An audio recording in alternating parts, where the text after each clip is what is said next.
Hello and welcome back to Mind Over Matter, a TV show all about mental health. And today we have a great guest with us today. He's a great friend of ours, to be honest, for many years. And you'll know him as the superstar extravaganza from the X Factor as well. Good friend of Simon Cowell's from the past and also in the future.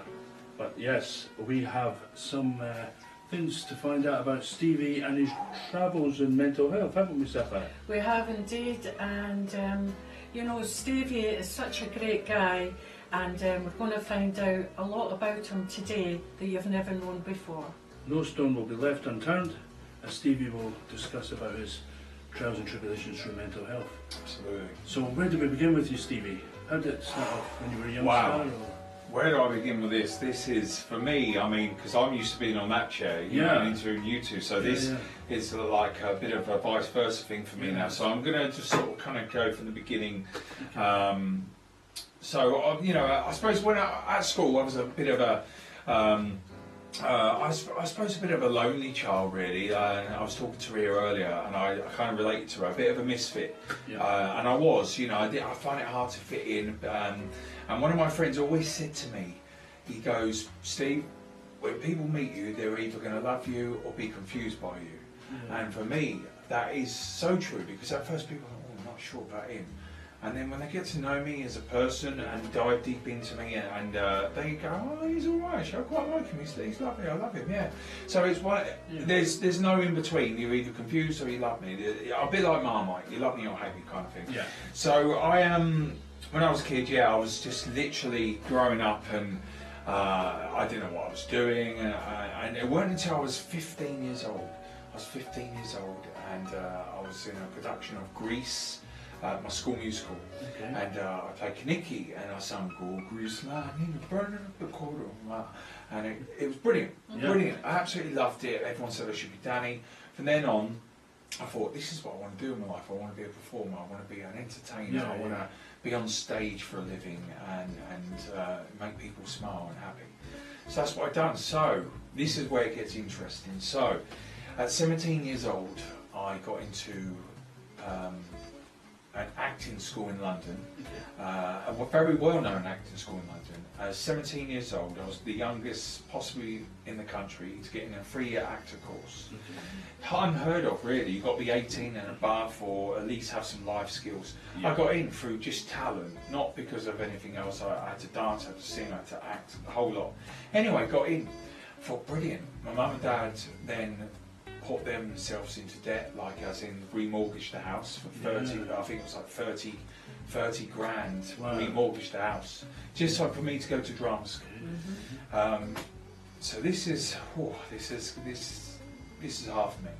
So always well, went to drama school, 6 months, everything's good, I was loving life, living life in London, shared with these people in this house. I thought, wow, I'm only 17, I'm like, wow, just turned 18, and I was just like, living life, studying well, doing it well, everything was great. And then, one night, it's amazing how one night can change your life, just like that, in all kinds of aspects, success, failure, disappointment, whatever it may be. So I was sitting down with my housemates, and I ordered, I don't know, it was a king prawn curry or something. It sounds funny at the time, don't get me wrong.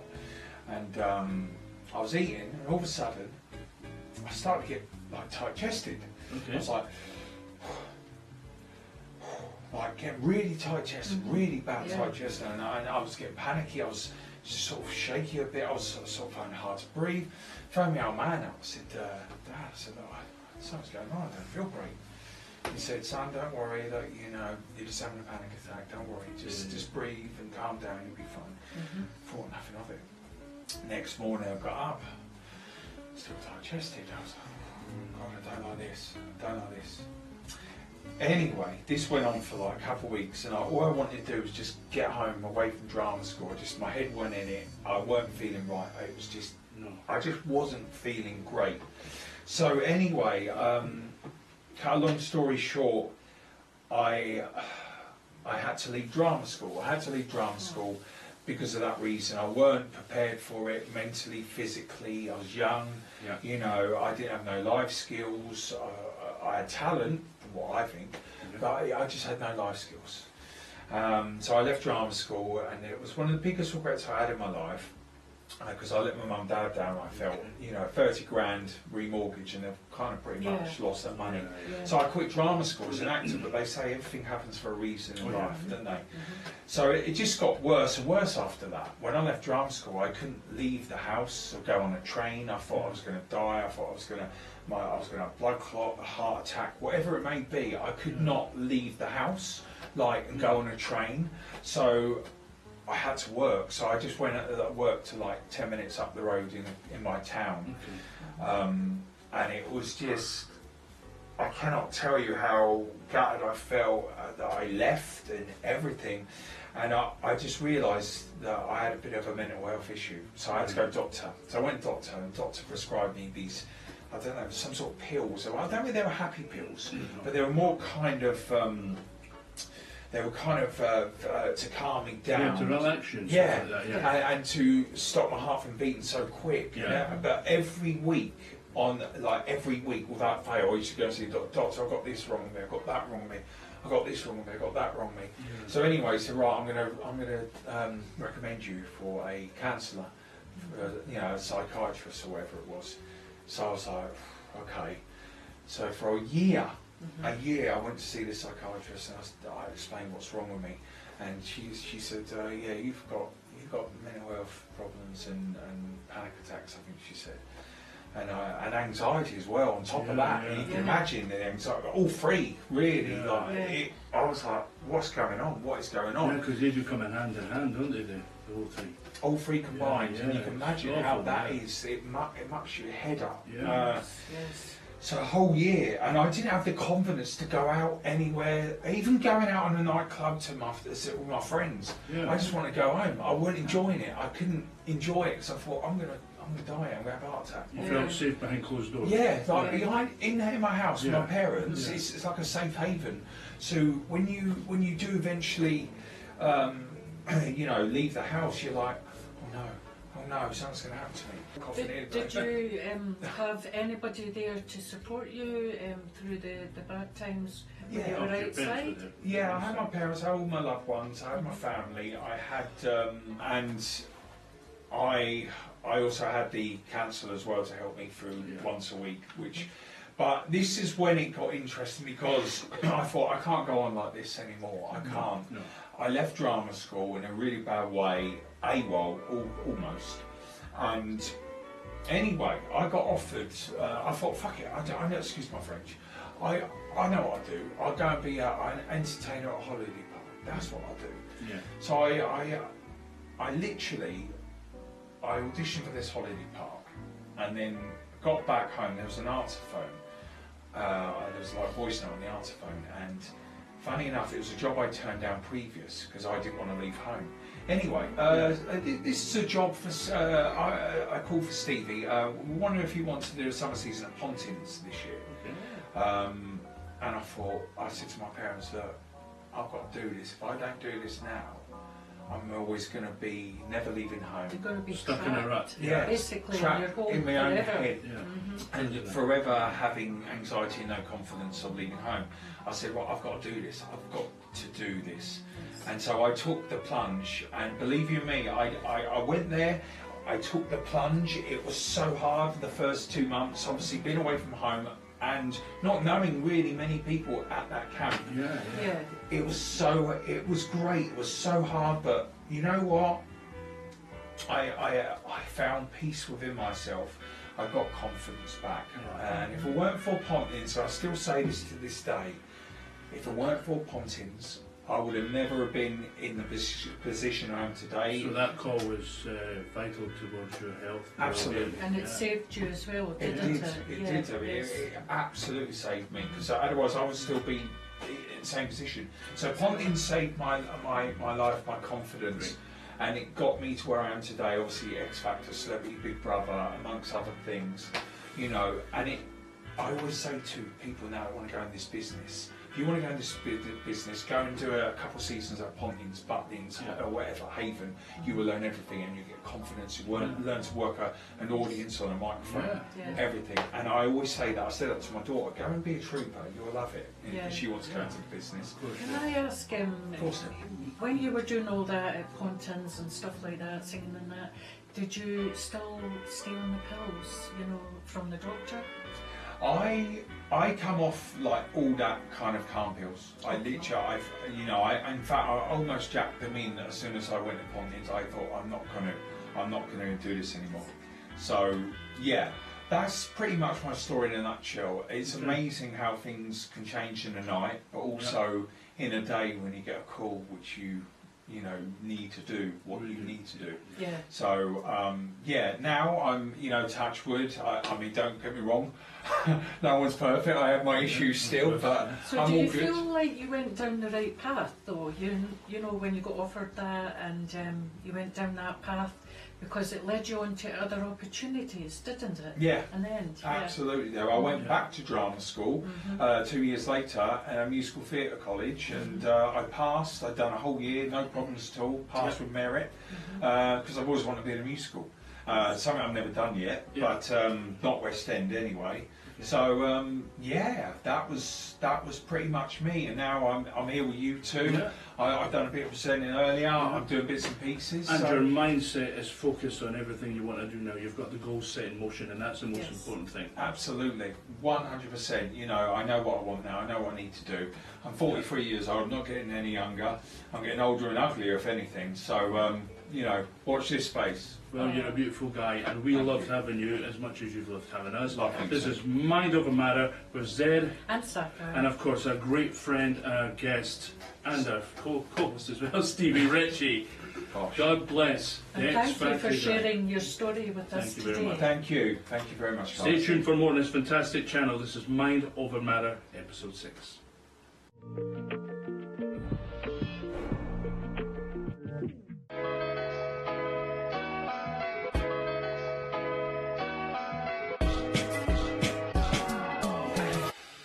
Good afternoon, it is Anastasia and welcome to Mind Over Matter, episode 6.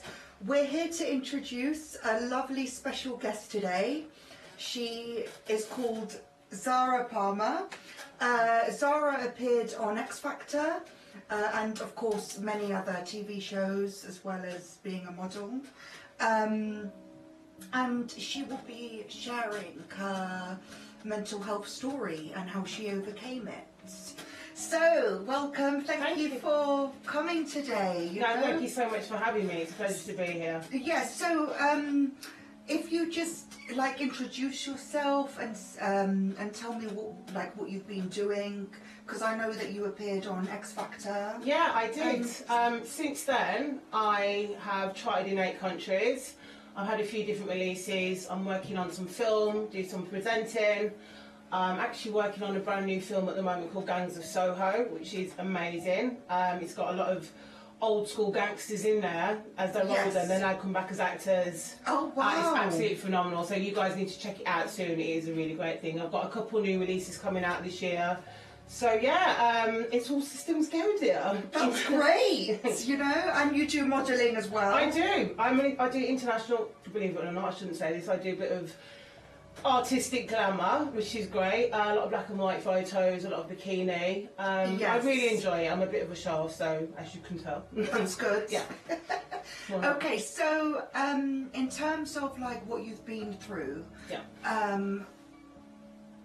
what would you say your mental health story that you would like to share? Well, I've been through quite a lot. A lot of it does stem back to being in relationships, and being a singer, you get a lot of people not understanding you the way you are, the attention that you get.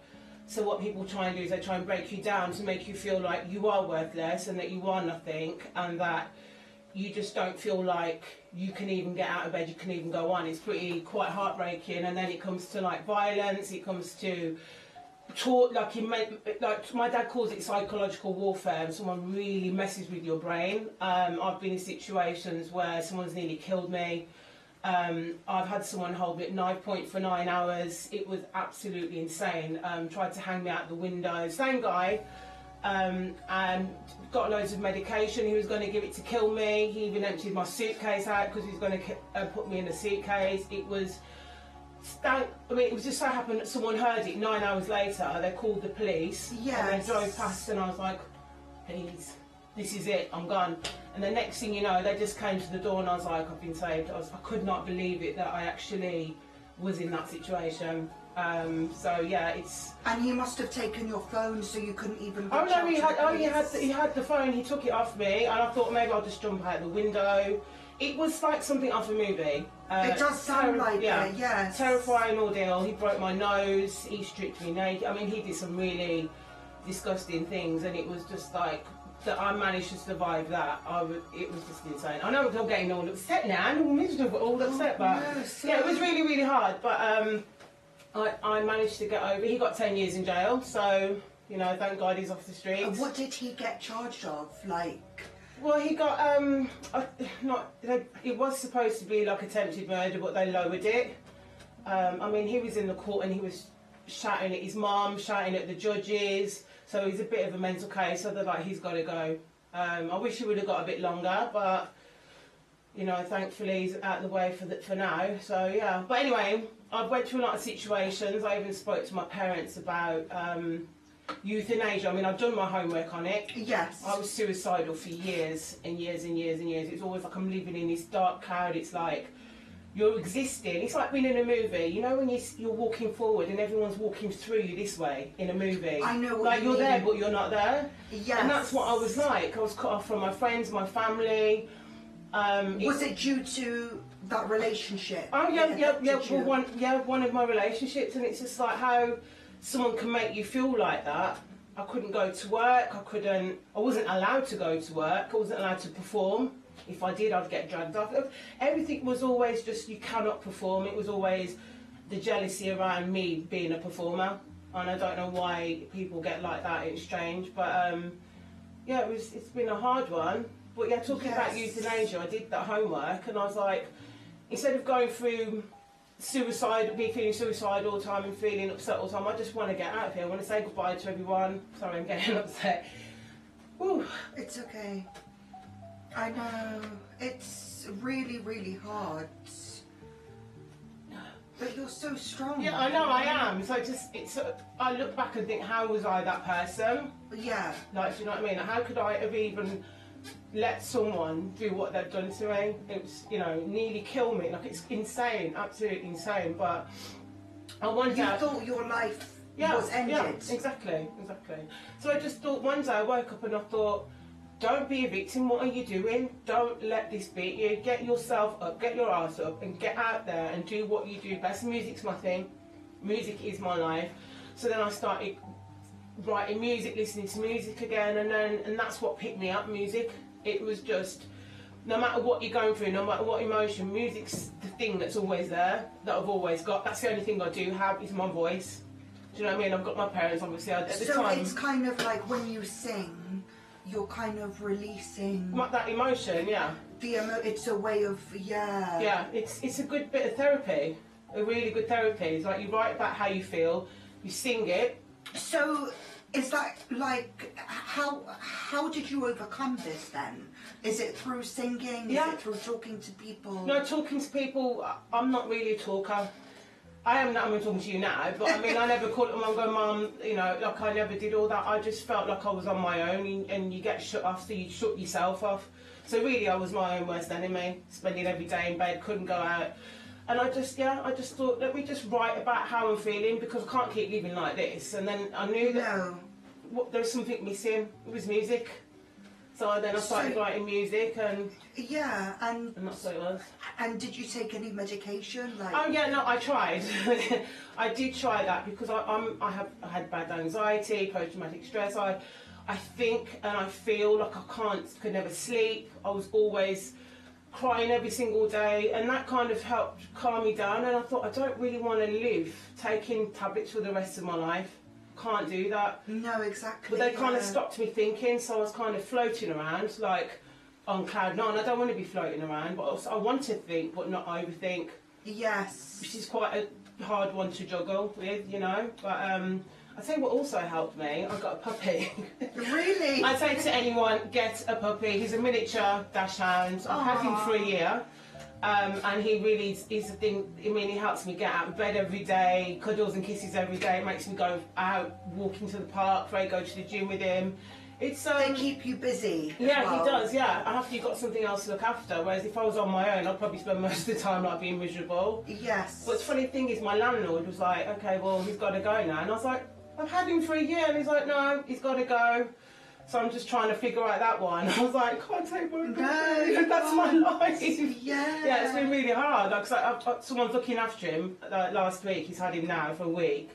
And I'm like, I don't understand how I can have him for a year and then you just say he's got to go. When that's the one thing that's helped me, you know. Exactly. So yeah. So is there anything else that you would like to share about or what happened or? No, I mean, it's all quite similar. I seem to have the same pattern. I sort of go out with someone, they like the fact that I'm an artist or a model, and then they start getting things get complicated because they don't understand, like I said, the attention that you get, or the fact that you are going to be in a studio all day, all night. You are going to be on the road doing a show or doing a rate. In their head, they're thinking she must be doing something. I bet, you know, that's their excuse. But they're narcissists, so they make you feel like you're the person doing something wrong. You're the crazy one. Yeah. And if they're doing something, you actually had me convinced that I'd done something when I hadn't even done anything. Yes. And you sit there and you wonder, did I do that? And they've actually brainwashed you to believe that you're doing everything wrong. And I'm, you know, looking back, I just can't. If I was one of my friends that goes, Zara would never ever put up with that. Well, I did. I absolutely did. Because they can see your vulnerability. Oh, yeah, and they yeah. take advantage of Yeah, that. I'm a very, very strong character. Very, very strong. Are. But when I'm in love, I let that wall down and I love maybe too much. Yes. What I realise now, I'm you like, let your guard down. oh, too much. Now I'm like, listen, I love myself. Take me, if you don't like it, that's it. But then I'm like, oh my God, it's almost like I worship the ground they walk on. Why? You should worship the ground I walk on, you know? Yes. Or equal. It's got to be equal, isn't it? But yeah. But yeah, you need to love yourself more than you love them. Yeah, exactly. But that comes with experience and time. And it comes with experience, time, practice. Yeah. Yeah. Yeah. And it's all to do with the mind as well. It's very, very, your mind is a very, very dangerous thing, because once someone gets into that, it is, Yes. I mean, I've got friends that can just switch off. I can't switch off at all. It's a constant, ongoing thing, and I'm always wondering, why is this and why is that? What's that? You know, it's a constant thing. It's a battle. So, like, do you prefer singing more than acting then? Oh, no, yeah. You would say that. My life is like, I'm a bit of a joker in general. I like to do accents. I like to do things like this, you know. I'm always doing bloody something stupid, you know what I mean? But it works on screen. That's why I do acting. Yes. But singing is definitely, it's my passion, it's my heart, it's my soul. It's like it's in my DNA. It's like I live, eat, sleep, breathe that. Music, especially listening to music and also writing my own music and then seeing it. You've done it, you've laid it down, and listening to it back and go, that came from me, my heart, and that came from my soul. So your album, where can people get your album To be honest, from? I'm working on singles at the minute, so with a few different singles. people, yeah. So you can check them out. You can also follow me on Insta, Zara Palmer, aka The Body. Yes. And I've got a lot of things on Spotify, Amazon, the usual, Vivo. Cool. Yeah, there's a lot of things out there. So would you consider going on X Factor again? Oh my God, if I had the chance to go on X Factor now, I 100% would. When I was on it before, I'm going to tell you a story actually. I was in an abusive relationship then, and I was just about to go on stage, and my boyfriend at the time, he's like, there's no way. Sorry. Yeah, it's... He was like, there's no way They you're getting belittle through. you, Yeah, don't they? so I just went on then. I was so nervous, and I was like, I can't believe this should have been mine. And obviously, on the way back, I think there was a guy there from One Direction. My mum knows his mum and dad, Liam. So we was in the taxi together. He got through, but I didn't. And I kept thinking, I've got to go back to this now, all because of what he said. That I've ruined it. He ruined it for me. Do you know what I mean? Yeah. Because I just couldn't be myself. Normally I've got this big voice, big personality. Because they knocked your confidence down before performing, and that's not what you needed. Yeah. You know, but if you were to go on it again, if I went on it now, I'd be like, right, it would be a lot different. I would absolutely blow them away. Like, I've my confidence back. My voice is even bigger. It's powerful. It really like has an effect on people. Like a big diva voice, and I love that. Yeah. If you compare it to then, like when you hear me sing today, when you compare it compared to to where you were, you'll be like, it's two different people. Totally two different people. You can see it. But I didn't want to give them the story because they like the story. I didn't want to tell them this is what I'm going through. But if I just thought I don't want them to look at me like I'm weak. Do you know what I mean? I know what you mean. Yes. So yeah. Okay. Well, that was really emotional, but empowering. Yeah. To hear. Also, get a puppy. Yeah.